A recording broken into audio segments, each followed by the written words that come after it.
Hello students, आपका अपने tutor talk channel में स्वागत है।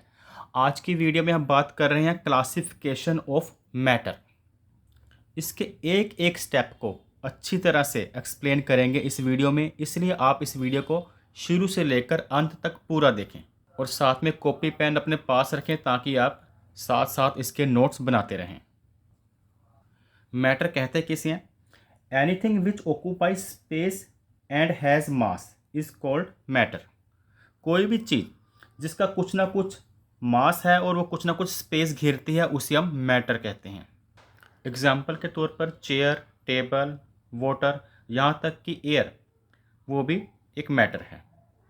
और मैटर को दो तरह से क्लासीफाई कर सकते हैं, एक तो फिजिकल मेथड, दूसरा केमिकल। अगर फिजिकल मेथड की बात करें तो फिजिकली मेथड में मैटर को तीन तरह से क्लासीफाई कर सकते हैं: फिजिकली, सॉलिड, लिक्विड और गैसेस। और अगर केमिकली देखें तो केमिकली को फर्स्ट टाइम हम मैटर को दो तरह से क्लासीफाई करते हैं, प्योर सब्सटेंस से और मिक्सचर। अब ये प्योर सब्सटेंस होता क्या है? प्योर सब्सटेंस होता है जो केवल एक ही तरह के एटम से बनी होती हैं, एटम या फिर मॉलिक्यूल से।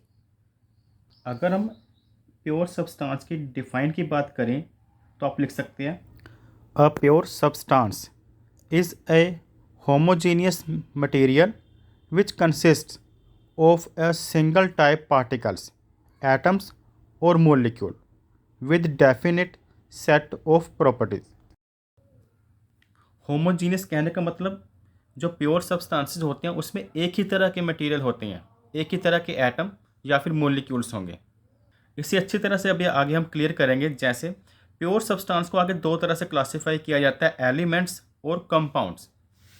एलिमेंट्स में केवल एक ही तरह के एटम होते हैं और जो कंपाउंड्स होता है वह एक ही तरह के मॉलिक्यूल से बना होता है।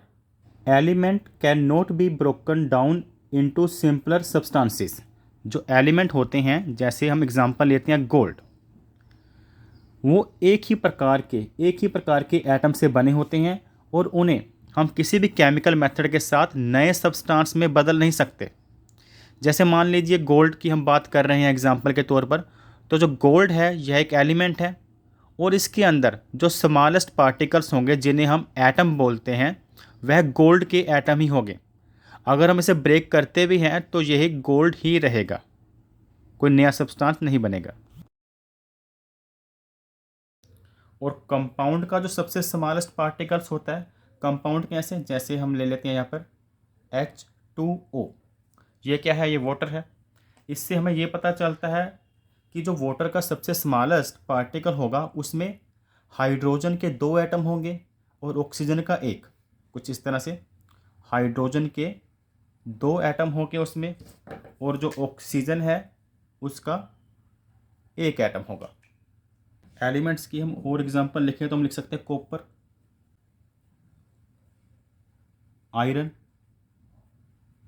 ऑक्सीजन। तो ये जो है ये एलिमेंट्स हैं। एलिमेंट्स की क्या कंपाउंड से कैसे डिफरेंट होते हैं? जो एलिमेंट का स्मॉलेस्ट पार्टिकल होता है उसे एटम बोलते हैं, यानी कि उसमें एक ही प्रकार का एटम से ये बने होते हैं। अब कंपाउंड्स क्या होते हैं? जो कंपाउंड्स होते हैं वह एलिमेंट से ही मिलकर बने होते हैं। जब दो या दो से ज़्यादा अलग अलग एलिमेंट्स केमिकली कंबाइंड होते हैं और फिक्स्ड प्रपोर्शन में, उन्हें हम कंपाउंड्स कहते हैं।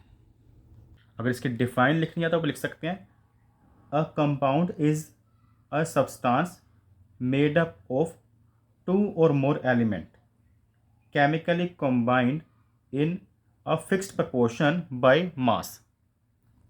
और इस तरह से इनकी और एग्जांपल लिख सकते हैं, जैसे कार्बन डाइऑक्साइड CO2 और इसके अलावा calcium carbonate CaCO3, methane CH4।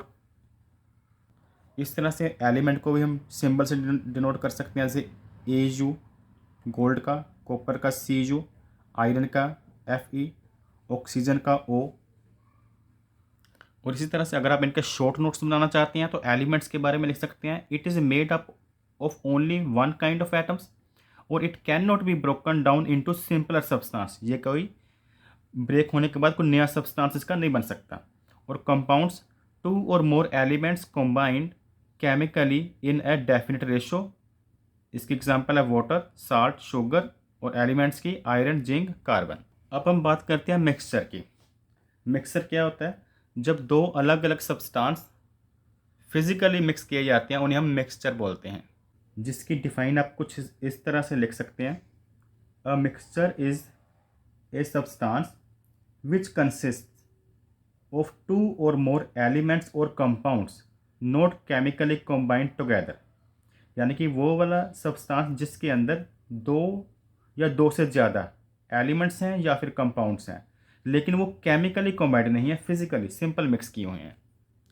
और मिक्सचर दो तरह के होते हैं, होमोजीनियस मिक्सचर और हेट्रोजीनियस मिक्सचर। अब दोनों में क्या डिफरेंट है उसे एग्जांपल के साथ समझते हैं। जैसे अगर हम किसी वाटर में, मान लीजिए यहाँ पर ग्लास में वाटर है, अगर इसके अंदर हम शुगर या फिर सॉल्ट को मिक्स करते हैं तो हम देखते हैं कि वो अच्छी तरह से मिक्स हो जाता है। जो वाटर का टेस्ट होगा वो पूरे ग्लास में सेम ही होगा जब अच्छी तरह से अगर वो मिक्स हो जाएगा सॉल्ट या फिर शुगर। तो जब कोई दो सब्सटेंस या दो से ज़्यादा सब्सटेंस अच्छी तरह से मिक्स हो जाते हैं थ्रू आउट, तो उसे हम होमोजीनियस मिक्सचर कहते हैं। अगर हम वाटर में साल्ट या शुगर की जगह पर, मान लीजिए यहाँ पर वाटर है, इसमें हम ऑयल मिक्स करें तो हम देखेंगे ऑयल की लेयर क्या होगी, वो ऊपर ऊपर ही रह जाएगी, अच्छी तरह से मिक्स नहीं होगी।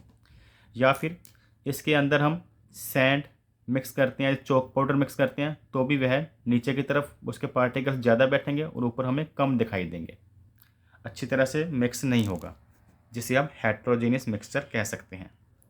इस तरह से तो होमोजीनियस और हेट्रोजीनियस के शॉर्ट नोट्स में आप लिख सकते हैं, अगर शॉर्ट लिखना है तो दे हैव यूनिफॉर्म कॉम्पोजिशन। इसमें जो कॉम्पोजिशन होती है, जो मिक्स चीज़ होती है, यूनिफॉर्म यानी कि उसके डिफरेंट पार्ट पर जो मिक्सचर की रेशो होती है सेम होती है। हेट्रोजीनियस में क्या होता है, they have non uniform composition. जो प्रोडक्ट होता है वो अलग अलग पार्ट पर उनकी रेशो अलग अलग तरह से मिक्स हुए होते हैं। होमोजीनियस की उदाहरण हम लिख सकते हैं शुगर इन वाटर या फिर साल्ट इन वाटर, और हेट्रोजीनियस की सैंड एंड साल्ट या फिर वाटर एंड ऑयल। और एलिमेंट्स को आगे तीन तरह से क्लासीफाई किया जा सकता है, मेटल, नॉन मेटल और मेटालॉइड्स। मेटल किसे कहा जाता है? वो वाले सब्सटेंस मेटल जो कि शाइनी सरफेस जिनका होता है, जैसे aluminium, magnesium, iron, gold, silver.